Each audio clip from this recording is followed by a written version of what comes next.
All right, Mr. Shea. So you grew up on the farm, and how many brothers and sisters did you have? 2 brothers, 2 sisters. And did everyone work on the farm? Yes. Even the little one? Yeah, they didn't do that much work, but everybody worked. And what kind of crops did you guys grow? Let's see. We grew mainly corn, but we also did some just hay, wheat, and buckwheat. What's buckwheat? Buckwheat is it's a little like 3-sided grain. It's really hard, but you grind it up and you put it in bread. And Oh, stuff okay. like that. Did you guys grow that for your own personal use, or did you sell it? We fed our pigs with it. Oh, okay. So you had pigs? Oh yeah, Okay. Were the pigs for personal consumption? some. Some? I mean, we had like 50 of them. So. Oh, wow. Yeah. Okay. We would every time that we got like more than about 50, we would take a bunch to get them butchered. We would keep one and sell the rest of the money or meat. That's a pretty good process you had then. Yeah. So you just farmed to keep the pigs fed then. Yeah. Did you guys own the land that you worked on, or did you do like a tenant farming thing? Yeah, we owned it. Did you know any farmers who were tenant farmers? No. No? Okay. Yeah, everybody around us was working their own farm. Some of them were on the same land for generations. Oh, wow. What kind of transportation did you guys have? Well, we had a station wagon, but for the farm, we mostly used a pickup truck.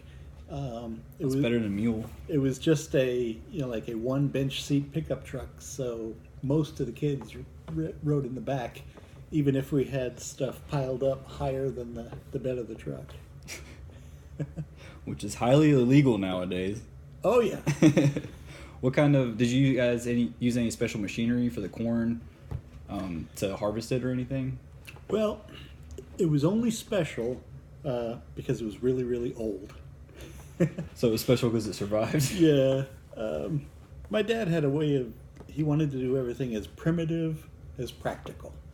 Okay. So Very old school? yeah, when he had the idea of doing the farm, his idea was it would be like self-contained, that we would grow things that we ate, and that for the most part, it wouldn't cost us anything to run the farm because what we made off of it, we would live off of. So you would say that he definitely had an agrarian mindset and wanted to keep farming as a culture.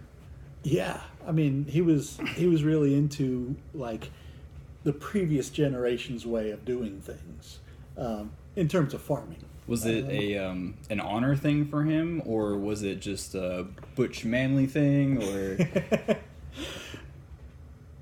did he just think that was the best way to go? It's hard to say. I mean, sometimes you would think that anything he did, he would do the hardest way possible for maybe the pride of That definitely doing sounds agrarian. Okay. So when your brothers and sisters or family got sick or anything, well, was there a doctor that came to the house, or how did you guys deal with that? No, there was a doctor in town, and sometimes we rode down. I mean, I don't even know if we called ahead. We just rode down to see him when something happened. I try to go to a doctor without an appointment nowadays. Is there anything that you can remember from the farm days that you want to mention? Anything interesting happen? Any required duties that I hadn't brought up? Well, I guess one of the things that my dad was really into was like working with the other farmers around. Okay. So if somebody else was doing, a harvest and we weren't, then we would go and help out over there. And he would get them to come in and help, especially the older guys who knew how to work on our equipment. So the farming community wasn't just isolated amongst Right. your family. It was Yeah. everyone pitched in and helped. Yeah. There was this one time we had a gigantic old oak tree, and everybody around who, the oak tree was dead, and it was like if it fell, it could have crushed the house. I mean, it was Oh, wow. huge. So all of the people around us who burned wood and stuff like that came on the same day with their chainsaws, and they took this tree down, like from the top down to nothing. And at the end of the day, there was like no evidence other than a stump that a tree had ever been there. Everybody cut their wood and carted it off, and it was gone. And they had their own firewood, so it helped everybody out. Oh yeah, That's pretty amazing. Yeah. So you guys went to school, I'm assuming, right? yeah. We did like regular school. It was okay. There wasn't any like we got to skip days to man the farm or anything.